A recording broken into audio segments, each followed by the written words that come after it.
8월 28일 월요일입니다. 오늘 우리에게 주시는 하나님의 말씀은 이사야 11장 10절에서 16절 말씀입니다. 그날에 이새의 뿌리에서 한 싹이 나서 만민의 기치로 설 것이요 열방이 그에게로 돌아오리니 그가 거한 곳이 영화로우리라. 그날에 주께서 다시 그의 손을 펴사 그의 남은 백성을 앗수르와 애국과 바드로스와 구스와 엘람과 시날과 하맛과 바다 섬들에서 돌아오게 하실 것이라. 여호와께서 열방을 향하여 기치를 세우시고 이스라엘의 쫓긴 자들을 모으시며 땅 사방에서 유다의 흩어진 자들을 모으시리니 에브라임의 질투는 없어지고 유다를 괴롭게 하던 자들은 끊어지며 에브라임은 유다를 질투하지 아니하며 유다는 에브라임을 괴롭게 하지 아니할 것이요 그들이 서쪽으로 블레셋 사람들의 어깨에 날아앉고 함께 동방 백성을 노력하며 에돔과 모압의 손을 대며 암몬 자손을 자기에게 복종시키리라. 여호와께서 애굽 해만을 말리시고 그의 손을 유브라데 하수 위에 흔들어 뜨거운 바람을 일으켜 그 하수를 저 7갈래로 나누어 신을 신고 건너가게 하실 것이라. 그의 남아있는 백성 곧 아수르에서 남은 자들을 위하여 큰 길이 있게 하시되 이스라엘이 애굽 땅에서 나오던 날과 같게 하시리라. 아멘. 이사야는 앞선 11장 1절에서 9절을 통해 이새의 혈통을 통하여 이 땅에 오실 구원자, 그가 공의로 세상을 통치하실 것과 그로 인하여 완벽한 평화가 도래할 것을 예언하였습니다. 이는 영원한 구원자이신 예수 그리스도께서 이새의 혈통으로 오심에 따라 완전하고 평화로운 나라가 완성될 것을 바라보는 약속의 말씀입니다. 앞선 본문에서는 메시아를 통한 하나님 나라의 모습에 대해서 말씀했다면 오늘 본문인 10절부터 16절까지는 회복하신 백성들의 모습을 말씀하고 있습니다. 오늘 본문인 10절부터는 이새의 후손으로 오시는 구원자, 그를 통하여 만민의 기치로 설 것을 말씀하고 있습니다. 기치는 표징이 되는 깃발이란 뜻으로 이사야 5장 26절에서도 등장하는데 군대에서 군인들이 방향을 지시해주는 깃발을 의미합니다. 이 들려진 깃발로 말미암아 모든 민족이 돌아오게 된다라고 되어 있는데 정확하게는 본래 걸어야 할 걸음으로 목적지를 찾아가게 된다는 뜻입니다. 이것은 모세가 광야에서 뱀을 든 것 같이 들려지신 예수 그리스도로 말미암아 그를 보고 믿는 자들이 길이신 그리스도로 걸어가게 되는 것을 말합니다. 11절에 그날에 하나님께서 행하시는 일은 남은 백성을 돌아오게 하시는 것입니다. 이는 1차적으로 유다 백성들이 사로잡혔던 곳에서 돌아오게 하시겠다라고 하는 약속이며 2차적인 의미로는 그의 백성을 반드시 구원하시겠다라는 약속입니다. 그것을 표현하는 것이 돌아오게 하실 것이라는 의미로 사용된 히브리어 리크노트라는 단어입니다. 그 의미는 경제 용어로 돈을 주고 물건을 사는 것을 의미합니다. 특히 이 표현은 홍해를 건넌 모세의 찬양인 출애굽기 15장 16절에 주께서 사신 백성이라고 말할 때 사용된 단어입니다. 바로 하나님께서 이새의 뿌리에서 나신 그리스도 구원자이신 예수님을 통하여 그의 핏값을 주고 사신 그의 백성을 구원하시는 것을 말합니다.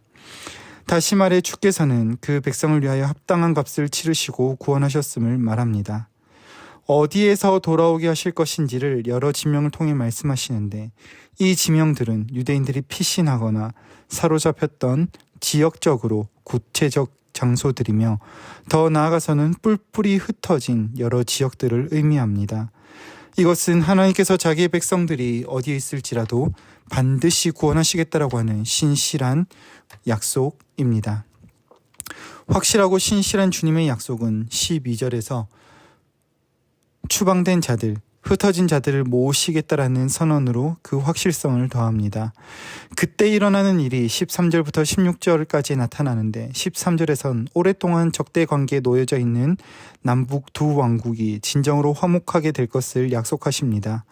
이어 14절에서는 괴롭히던 이방 국가인 블레셋, 암몬, 모압, 에돔과 같은 나라들을 열거하며 그들이 끊어질 것이라는 것을 말합니다. 이는 궁극적으로 하나님의 원수된 자들이 맞이하게 될 완전한 멸망을 노래한 것입니다. 15절에서 하나님은 애굽의 해만을 말리신다는 표현을 통해 홍해를 말리시고 건너가게 하신 때를 상기시킵니다. 또한 신을 신고 건너가게 하실 것이라는 표현은 여호수아 3장 17절에 이스라엘 백성들이 마른 땅으로 건너갔음을 기억나게 하므로 하나님께서 그 백성들을 위하여 크신 일을 행하실 것임을 기대하게 합니다. 결국 16절에 결론적으로 하나님께서 그의 백성을 위하여 큰 일을 행하시는데 여기서 남아있는이라는 두 번의 단어를 반복해서 사용하므로 포로 가운데서 비천한 가운데서도 여전히 하나님을 신뢰하는 그의 백성을 위하여 일하실 것임을 말씀하고 있는 것입니다. 오늘 본문인 이사야 11장에서 한 가지 특징은 이새의 후손으로 오시는 분 예수 그리스도를 통하여 자기 백성을 회복시키시는 하나님을 노래하고 있다는 것입니다. 특별히 11장 안에서는 다윗의 자손보다는 이새의 후손으로 오시는 분이라는 것을 강조하여 화려한 왕의 혈통이 아닌 이름 없는 천한 목동의 이름으로 오시는 낮아지신 하지만 초라하지 않고 겸손한 예수님의 모습을 부각합니다. 그리스도께서 만민의 기치로 높이 들려지심으로 모든 이들이 걸어야 할 길을 걷게 하시며 그 일을 위하여 당신의 백성들을 그들이 어디에 있을지라도 설령 그들이 죄악의 심연에 있을지라도 저들의 죄로부터 구원할 분이심을 소망하며 예언하였습니다. 그 결과 모든 대립하던 관계가 회복하는데 분열된 나라가 회복된 것처럼 오늘 하나님과 갈라진 우리의 관계가 회복되게 하셨습니다. 뿐만 아니라 모든 괴롭히던 원수들이 굴복하는데 이 모습은 영원한 원수인 사탄이 굴복하는 모습입니다. 이사야는 이와 같이 하나님의 나라 그리고 그가 회복하실 백성들의 모습을 소망하며 이루어질 것을 기대하며 노래하였습니다.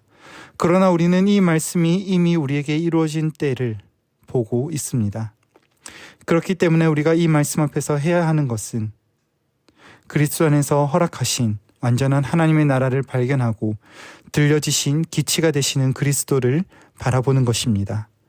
그리고 더 나아가서 하나님의 주권을 구하는 것입니다.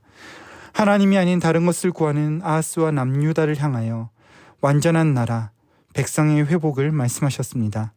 이와 마찬가지로 오늘 하나님이 아닌 세상의 다른 것들을 의지하며 살아가고 있는 당신의 백성들을 향해 하나님의 나라, 그 안에서 살아가는 참된 회복된 백성의 모습을 저와 여러분들에게 구하고 계십니다. 바라기는 그리스도를 바라봄으로 나의 죄악에서 머무르는 것이 아니라 그 자리에서 떠나 온전히 하나님의 백성답게 살아가는 은혜가 저와 여러분들 가운데 있기를 간절히 소망합니다. 하나님이 우리 앞을 가로막고 있는 모든 문제를 해결해 주셨음에도 불구하고 우리는 어쩌면 스스로 하나님을 떠나 나의 비전으로 포장된 욕심을 쌓아 올리고 살아가고 있는 것 같습니다. 진정으로 하나님께서 원하시는 것은 그의 크심을 바라보고 풍성하신 주님께까지 나아가는 것입니다. 행여나 아직도 나의 풍성함을 쫓아 살아가고 있다면 우리가 다시 한번 누가 진정한 주인인지를 깨달아 왕 대신 하나님 한 분만을 붙들고 그분만을 바라보며 걸어가는 저와 여러분들이 되시기를 간절히 소망합니다. 말씀을 맺겠습니다. 오늘 하나님께서는 아수르를 의지한 유다를 향하여 회복하실 영원한 하나님의 나라, 회복하실 백성들에 대해서 말씀하셨습니다. 그리고 그가 진정으로 원하시는 것은 그의 크심을 알고 그에게로 자라가는 것입니다. 오늘 이와 같은 모습을 저와 여러분들에게도 원하고 계십니다. 그리스도 안에서 이미 회복하신 우리에게 허락하신 하나님의 나라, 그리스도를 통하여 참된 신분, 그의 백성, 거룩한 나라, 왕같은 제사장들로 우리의 신분을 회복시켜 주셨습니다. 그렇기 때문에 우리가 나아가야 하는 방향은 우리 스스로의 욕망과 우리 스스로의 교만이 아닌 그리스도께까지 나아가는 것입니다. 저는 이러한 것을 저희 아이가 키우는 작은 방울토마토 화분을 통해 발견하였습니다. 이미 오랜 시간 물을 주지 않아서 말라버린 이 화분에게 물을 줬더니 새싹이 나고 그것이 자신에게 양분이 되는 태양을 향해 그 줄기가 뻗어가는 모습을 보았습니다. 어쩌면 정말 소망이 없다라고 생각하는 우리에게 하나님께서는 그리스도를 통하여 우리를 회복하시고 우리로 하여금 그에게까지 자라가도록 은혜를 허락하셨습니다. 우리가 그 사실을 기억할 때 하나님 은혜 감사하며 정말로 우리가 바라보고 걸어가야 할 분, 우리의 소망, 우리의 목적지가 어디인가 함께 생각하고 그곳으로 나아가는 주님의 인도하심을 받아 오늘 이 하루 주님께로 나아가는 저와 여러분들의 삶이 되시기를 간절히 소망합니다. 기도하겠습니다. 거룩하신 주님, 오늘도 우리를 사랑하심으로 구원하신 하나님의 은혜를 찬양드립니다. 이 새의 뿌리로 낮고 낮은 모습으로 오신 그리스도께서 우리의 주님 되심을 고백합니다. 높이 들리신 그리스도를 바라보고 예수로 말미암아 걸어가는 우리 되게 하여 주시옵소서. 주님, 우리를 어디에 있든지 건지시고 값주고 사셨으니 오늘도 나를 위해 내 것 주장하며 살아가는 것이 아니라 주님의 주인 되심을 나타내는 삶 살게 하여 주시옵소서. 그리하여 작은 내 삶으로 큰 일을 행하시는 주님 경험하며 증거하는 삶 허락하여 주시옵소서.